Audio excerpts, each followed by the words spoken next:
Action. Okay, so hi, welcome. Hello, we're in this interview with Aprajita Lal, one of our current artists who's exhibiting in our exhibition, Mirror to the World. Today, we're just gonna go through some of her artistic process and just some of her pieces that's currently showing in our exhibition. We're just gonna start up with a really simple question. How are you today? Oh, I'm doing great and I'm feeling so happy to be here. Mm-hmm. This is my second exhibition with Alpha Art Gallery, so thanks for the opportunity. Of I'm course. so happy and blessed to be here again. Of course, thank you so much joining us again. So, do you mind telling us about yourself, your background? How do you come into be interested in art in the first place? Well, so if I go by my background, I have nothing to do with art, frankly, because I was never professionally trained in art.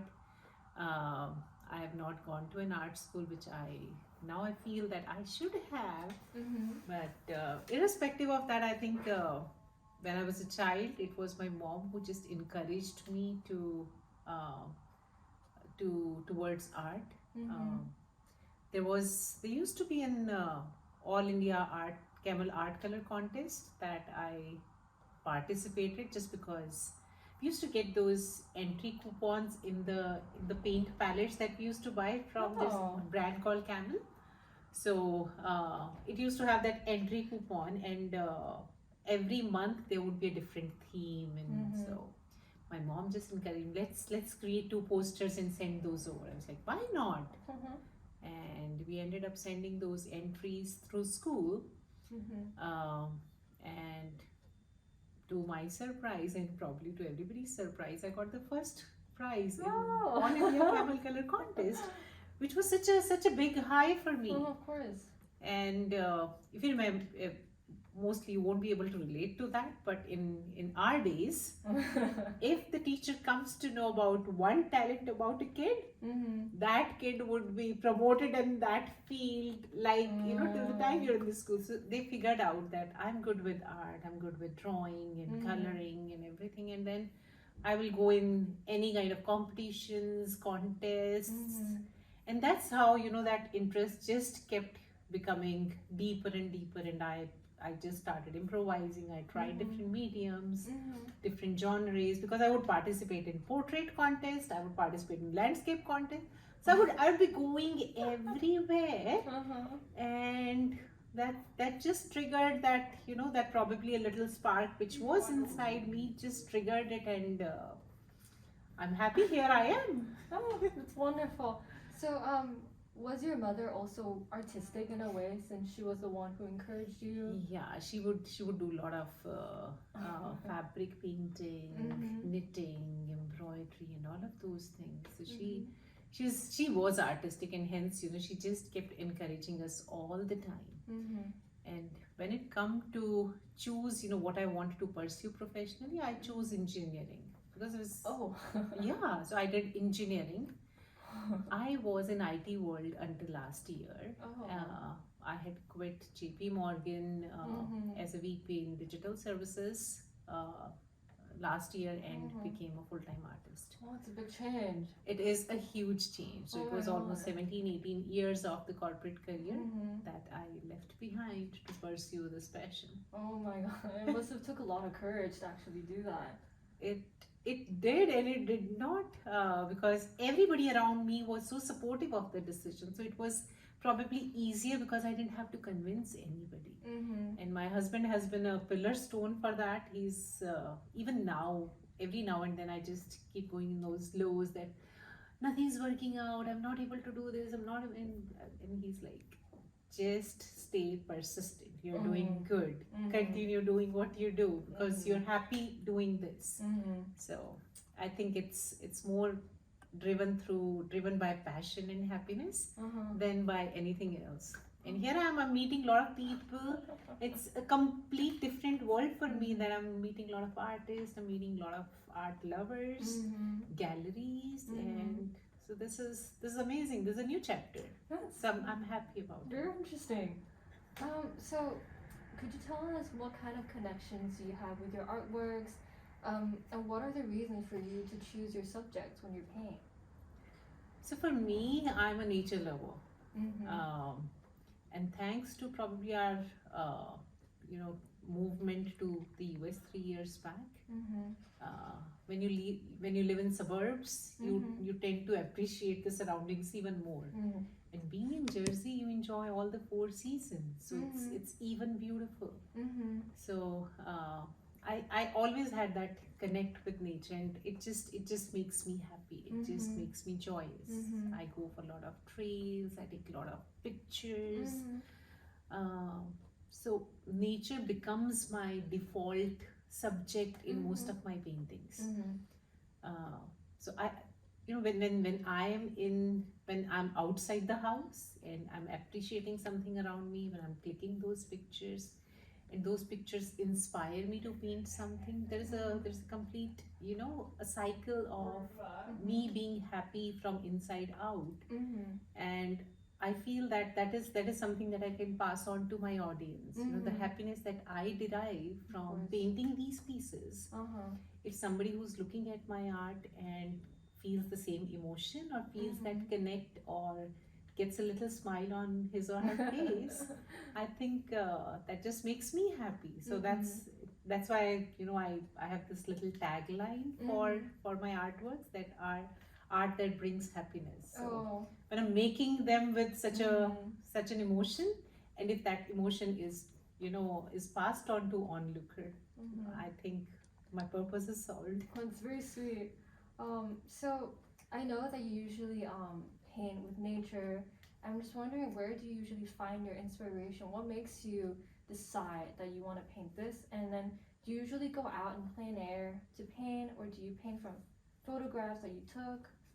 Mostly I paint through photographs. I Mm-hmm. have not done many plein air paintings. I think I didn't have the right tools and gadgets, which I have now. So I should be doing those more often. But post winters. Yeah, of course. So post winters, once it's there are blooms and colors again outside, probably I'll start doing plein air. But I take lots of pictures. I take tons of pictures, and those pictures just inspire me to just look at those pictures and paint. So uh, this these two paintings are inspired from a photographer. These two? This one and this one. Oh. Paolo Martini. She's a photographer in Italy, and she takes a lot of pictures of Lake Como. And I really loved her photographs. So I asked her if I can use her photographs as an inspiration. So there are lots of paintings are my own pictures, inspired from my own pictures. But then there are few which just inspired me, clicked by somebody else, and I ended up painting those. So I used a lot of photographs for my inspirations. That's what I would say. So I know that currently you said that your mother was the one who encouraged you into the art world, and also you mentioned this photographer who inspired you for these paintings. I was just wondering if there's any other artists that you think have influenced you on your way in creating your style of artworks and anything like that.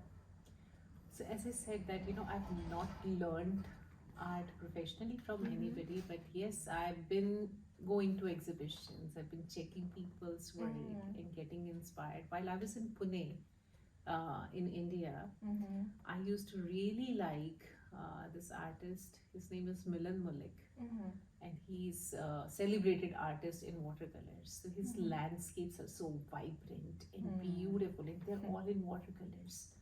So one was him.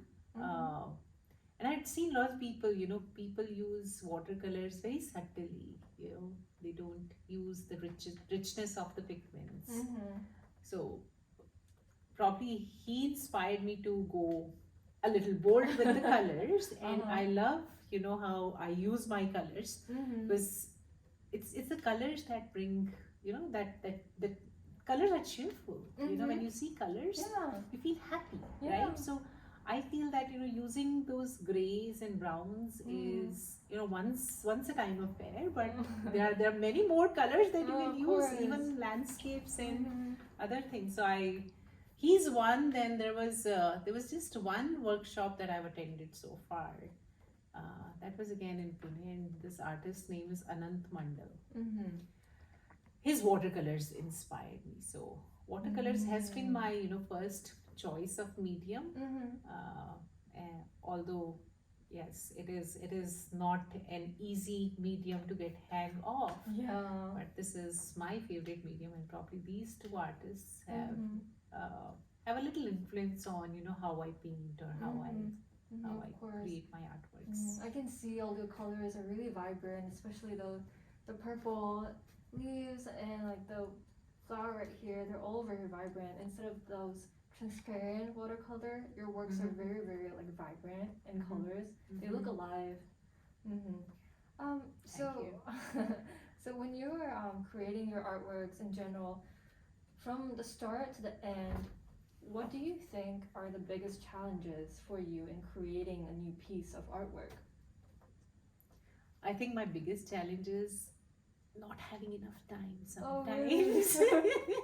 Because if given an opportunity, I will ditch social media. I would not switch on my cameras at all. I would just paint endlessly. But thanks to COVID, now everything has gone digital. Yeah. That's one necessary evil that you need to have, and you're always concerned about when you're painting. Oh, this frame looks good. Let me take a picture. Let me take a video. Let me do a time lapse. Let me do a complete process video. Oh, I have to upload to YouTube. I have to do Instagram. I have to do Facebook. So I think that's my biggest challenge. If somebody can take away that part and just let the artist in me flourish, I would probably paint way more than what I've painted so far. So many things to do as an artist, right, by yourself. That's true. That's true. You wear so many hats when you are, a full-time artist. I was a hobby artist for a couple of years where, I would paint on weekends. And once I'll have like 10, 12 pieces ready, I would put up an exhibition. So I used to do that very often back in India. And I would say that was a stepping stone for me because that gave me confidence that, my artwork is relatable. My artwork is appreciated by people. Although I'm not professionally trained, but I can still showcase my artworks to the crowds. Of course. That kind of gave me that confidence, which finally made me take the decision last year. Okay. This is actually a personal question for me. When I look at your works, especially this one, I don't know if our viewers can see, but this one is called Sand Dunes. And when I look at it, the first thing that curious me was that these lines on the sunshine, and I know for watercolor, once you apply paint, the paints on the paper, it's really hard to make it white and clear again.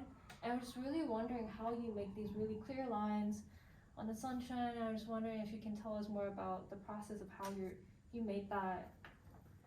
Well, I think that's not very hard. It's just that in watercolors there are a lot of these lifting techniques through which you can lift the paint away, even when you put it on the paper. Of course, you can enroll for my classes. But let me Oh, anyone wants to learn from our artist. But irrespective, so what you do, you take a wet, once your painting is dried, you take a wet brush, wherever you want to create those lighter areas. You can't get whites. Yeah. That's impossible. Okay. But you can make the pigments lighter by just dipping your brush into the water, putting a little water, and take a paper towel, dab, lift the pigments, dab, lift the pigments. So that is how you can retain few light areas in your painting. So that's something which is doable. I did that, I think, only in that one. Here also the challenge was to leave these yellow lights because you can't get yellow on top of browns. So I used a bit of the masking fluid, and then I picked some rich yellow pigments to highlight those. So I made sure that I left those areas whiter so that the yellow shows as yellow, because if there is brown, then Of course. you won't see that glow or that glee coming in. Oh, that's very wonderful to hear.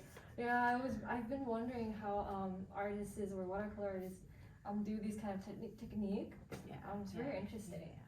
yeah. So I know that now that you've actually became like a full-time artist and you spend your time painting your artworks, what which paintings here in the gallery right now is your favorite? And do you mind telling us why? That's actually a very difficult question. It's like, picking up who's your favorite child. Yeah, I know. But I think that was okay. I'll tell you about all of these, why I picked those up rather than telling you. So I'll just, I won't be able to pick up one because they're all very different and very dear to me. That one was the sand dune was a challenge for me. I thought, let me do the entire thing in a monotone. Just use one color and use the different hues of the same color and create something. And apparently I was in Mexico and we happened to go to see some sand dunes close by, and that kind of inspired me to make that one. So that was special because it came out well as a challenge to myself. Then these two are special because they are inspired from somebody else's photographs, and there's some kind of a very peaceful feel to They them. do. So you look at them, you just this the dusk. You can feel the dusk. You can see. You can feel that a little lull around you and the stillness of the water. Whereas that has that stormy weather, but still it's so much light in it. Yeah. That you can see the shadow going deep under the water. So these two are special because of, I would say, Paulo. She's been wonderful friend, has always been supporting my works, and it's likewise, we like each other's works.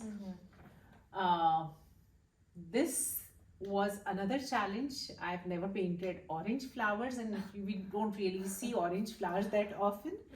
So this was one of the challenges that I took up for Huember. In the month of November, there's a Huember challenge that a lot of people follow. I tried doing that last year to come up with a different, paint with a different hue every other day. So that was, but this one's really one of my favorites. This reminds me of my home, where we used to have a brick wall. And that's how that brick wall came into place, and these fall leaves are inspired from my first fall here. And the way it came out, that the vibrance of the leaves, but at the same time these defined shadows and these the cemented bricks. So given an opportunity, I think I'll choose this one as my favorite out of these. This is special as well. An open window. I like flowers. I like lots of flowers. I can see that. And I always wanted to paint this. And this was one of my very initial paintings when we moved here. And this was inspired from one of the pictures that I took somewhere. So all of them are special. I would go with this as my favorite.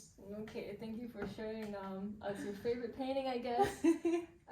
So now that you're a full-time artist, and even though I know that watercolor is always going to be the medium that you choose or go for, but since this is your full-time, well, I would say your thing right now, would there be any other material or any subjects that you want to explore in your paintings in the future? Anything you want to do in terms of your career?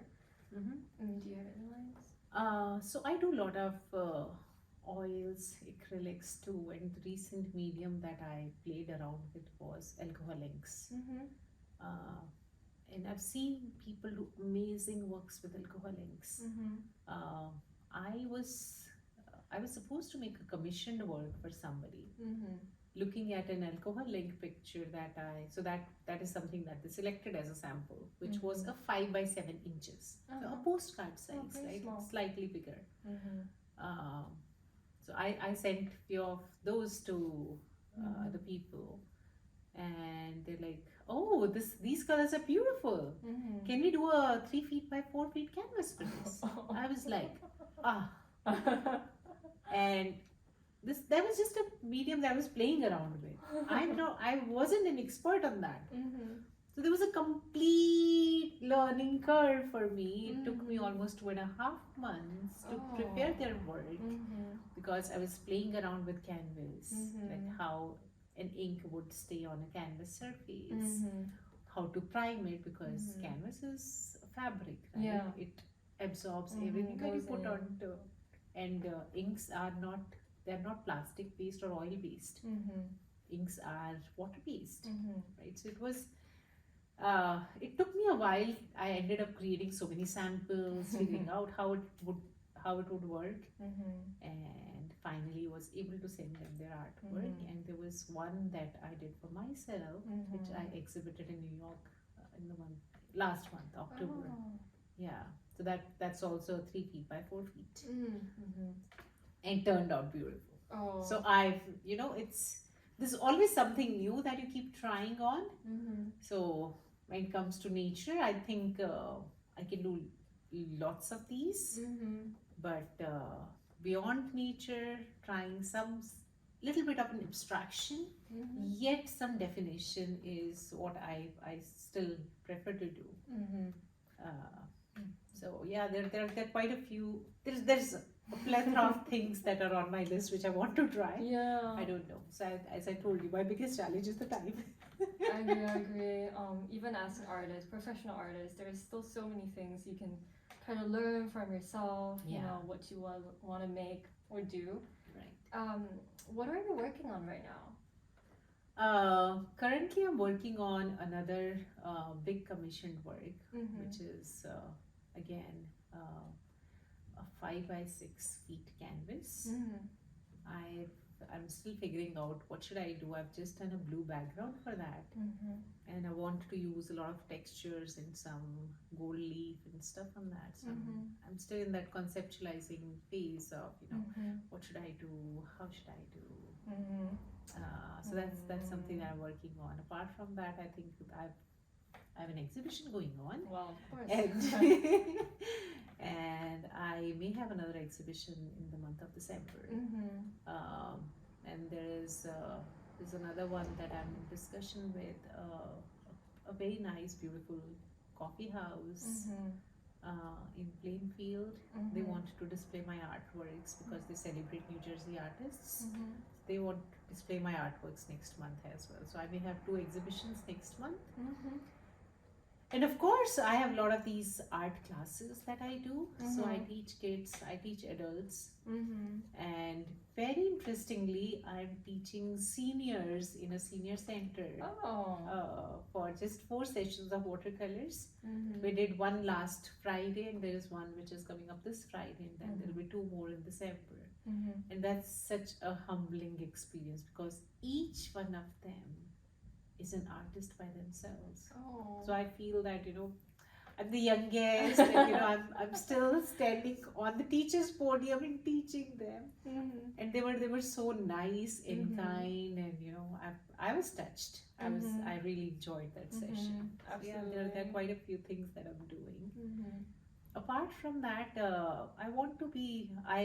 I've got myself associated with few volunteering works where I'm teaching special needs kids, because art is a form of therapy. Art helps you heal, helps you express, and I think all of that helps. So I've associated myself with Jewish Community Center where I am teaching special needs once a week. Then very recently I attended a fundraiser for a rare disease called SINGAP, because an old colleague of mine, her daughter is suffering from that, and she was doing this fundraiser along with few other families. So I donated few of my artworks there, and I'll see how I can contribute more. So beyond just getting celebrated as an artist, I want to do my bit to the cause that art can transform lives. Art can help people live a healthier and a better life too. So if there's something that I can do in that regard, that's that's what I'm, it's just fulfilling. It just makes me happy as a It's person. very, very sweet. I was actually just about to ask. I know you mentioned that you're also a teacher, and you teach in different places to different age of groups of people. Um, in your own experience, would you mind telling or giving some advice to us or to the people who's just trying to learn art or become an artist in their career, or just trying to learn watercolor in general? Do you have any advice for them? Well, I think my only advice is, and that is an advice that I got from somebody, that create your own style. Let your creativity be influenced by somebody, but don't follow somebody from from the brushstroke to the finish of the painting. It's good to learn from each other. So there was some session that I was delivering, and casually I mentioned that I'm planning to attend a lot of workshops this summer and all of that. And this gentleman gave me an advice that your art is beautiful. Don't attend any workshop because you may start aping somebody else's style, which may not be yours. So I think that's a very solid piece of advice. And I think whosoever is trying to be an artist, just follow your passion, follow your dreams. Certainly, this was something which was on my list, but was not on a priority, which is now. So if you think that it's your priority one, then start early, because I have one huge complaint with the entire art ecosystem that they don't celebrate the living artist. So if you start early, probably you'll be able to make your name by the time you are in your senior years of life. Oh my god. But I started after 40, so I don't know what is going to happen to my art during my during my living years. But certainly you're having a lot of exhibitions and you're teaching a lot of people. I'm trying. I think every artist do their best to make that name, but yeah, that's one complaint that I have in any creative field. It takes years and years of struggle and hard work to get your name recognized. I agree. And by the time your name gets recognized, it's time for you to say bye bye. It's just a harsh reality. I don't know how many people will take it constructively, but I really feel that. Oh no, I agree. It's a tough road for all the artists. It is a tough road for all the artists. Yeah. Of course. Well, I don't think there's any more questions from me. But if you have anything that you want to tell us, tell our viewers, or anything that's still lingering in your mind, you can tell us. Well, I think I've been very open and candid about all the questions that you've asked. There's nothing much, just about my last complaint. I hope and I wish that the galleries, the museums, and the auction houses start celebrating the living artists the way they are celebrating the ones who are not around anymore. Of course. So I think that's my only hope and wish. And trust me, all of us, whosoever is displaying here, needs that support. Yeah, of course. Yeah. And knowing that now the holiday season is coming up, try to support your local artists rather than going to the malls and picking up those factory made stuff. So gift art, buy anything which is handmade.